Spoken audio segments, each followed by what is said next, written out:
Bonsoir tout le monde. Je suis vraiment contente d'être avec vous aujourd'hui pour parler du cercle vicieux de l'inactivité.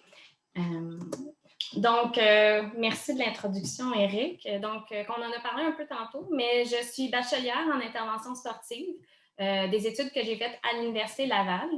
Puis ensuite, après mon baccalauréat, je me suis beaucoup intéressée à la biomécanique des mouvements, aux blessures sportives. J'ai décidé d'aller faire ma technique en physiothérapie. Alors oui, je suis retournée au cégep suite à mon baccalauréat.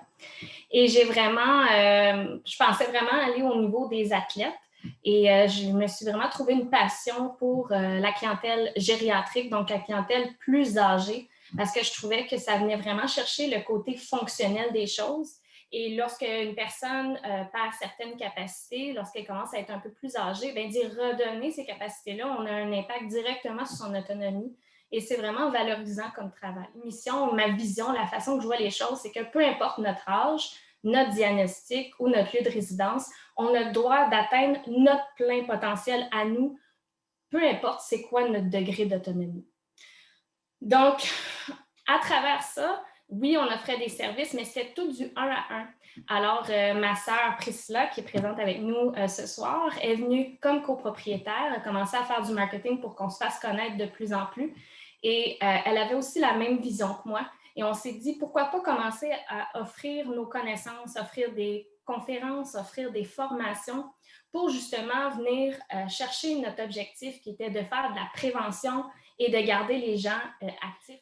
Donc, on prend la personne de 60 ans et plus, la personne âgée, vraiment au milieu. Donc, il y a des facteurs qui sont propres à elle. Il y a des facteurs qu'elle ne peut pas changer, comme son âge. Donc, l'âge, on a un processus naturel de vieillissement. Ça va avoir un impact sur notre corps, sur notre cerveau. OK? On peut parler aussi de l'éducation. Donc, est-ce que la personne a fait des plus grandes études? Est-ce que la personne va aller s'informer, va aller à des conférences comme aujourd'hui? Ou est-ce que justement, c'est quelqu'un qui, justement, peut-être lit moins ou s'informe moins? Sa nutrition, est-ce que c'est quelqu'un qui prend soin de son corps, qui mange bien, qui s'assure d'avoir tous les nutriments pour garder son corps en santé? Ensuite de ça, on regarde la maladie.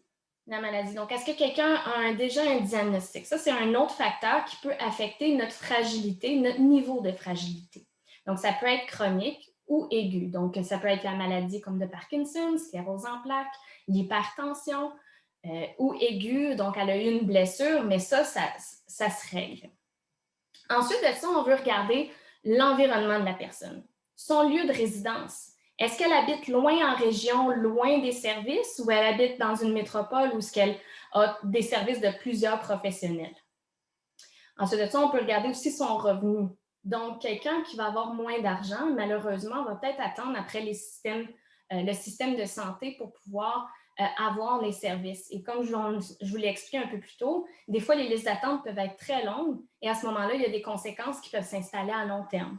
Versus quelqu'un qui peut-être a un meilleur revenu et peut se payer en attendant peut-être les services du CLSC, peut se payer justement les services d'un professionnel de la santé au privé pour pallier justement l'attente avec les services au public.